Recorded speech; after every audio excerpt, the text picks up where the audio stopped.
The Big 12 tournament is coming up, and your team probably needs to lose. If you are a Kansas, there is no I know Bill Self loves to do it. There's no reason to stay in Kansas City for how banged up you are. If you are Houston, there is no reason to stay in Kansas City because of how banged up you are. If you are Baylor, Jerry Palm now has you on the 2 line. There is no reason to stay very long in Kansas City. You're going to be okay. And if you are BYU, even a BYU, maybe you want to win one game and then get the heck out of Dodge. You beat Oklahoma State or UCF, which should be easy, right? Should be easy. And then you're done. You're done. What I really needed from BYU was a favorable shake.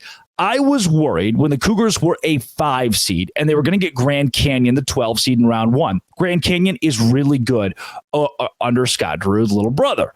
Then the round 2 matchup would have been a San Diego State team the BYU has beaten before, but I would have hated for the Cougars to play them. Now Jerry Palm predicts that BYU will host in Salt Lake City, it's effectively hosting, and play UC Irvine in round 1 as a 4 seed. Then the winner of South Florida and South Carolina, that's a 5 versus 12. And brother, I love it. I think that BYU is in the perfect spot to just lose in the Big 12 tournament. And here's part of the reason that I'm saying this.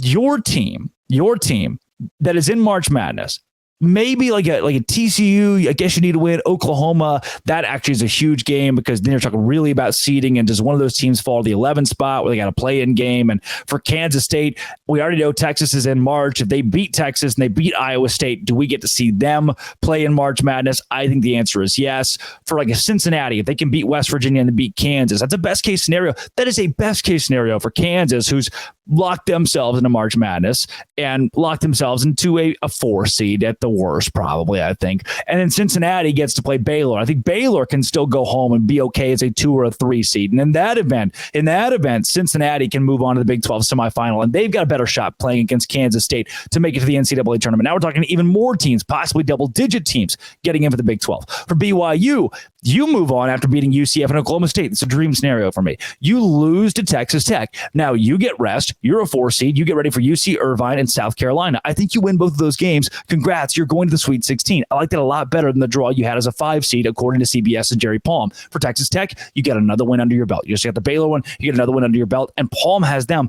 as a 5 seed right now. If they can move up on the 4 line, that would be huge. Texas Tech is playing Richmond in round 1. That 5-12, don't like it. In round 2, they're playing Alabama. Really don't like that. Let's try to get you to a 4 seed spot so you're like what BYU is, playing UC Irvine and then South Carolina, where I have much more confidence. Then, now that Texas Tech is in the semifinal, Houston, if you just lose out to, say, TCU, now the Horned Frogs can get off that 8-9 line and not play a 1 seed in round 2. My dream scenario, I think it behooves the Big 12 for TCU, okay?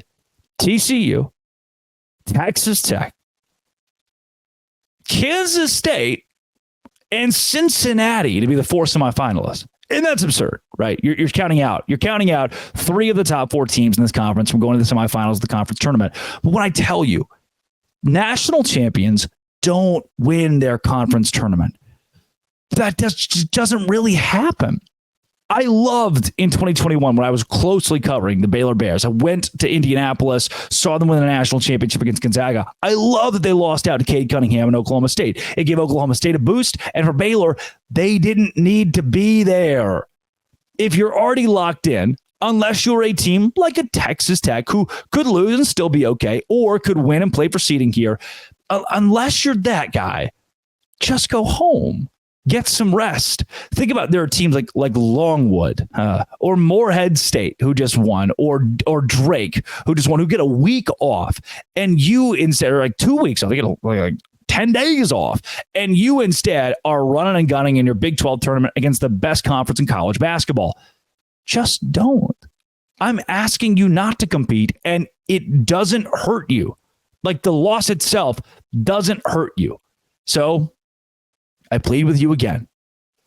If your name is BYU, lose in the Big 12 tournament. If your name is Iowa State, lose in the Big 12 tournament. If your name is Houston, lose in the Big 12. If your name is Kansas, lose in the Big 12 tournament. Even Baylor, lose in the Big 12 tournament. Everything's going to be okay. it's not going to change anything. And if you are the number one overall seed, Houston, that's okay too. I just don't think the bracketologists, the powers that be, are really going to care that you lost to TCU in the Big 12 tournament, because they know that this tournament's a joke. The SoCon tournament, that matters. Somebody needs to play for March there. The Big 12 tournament, it doesn't.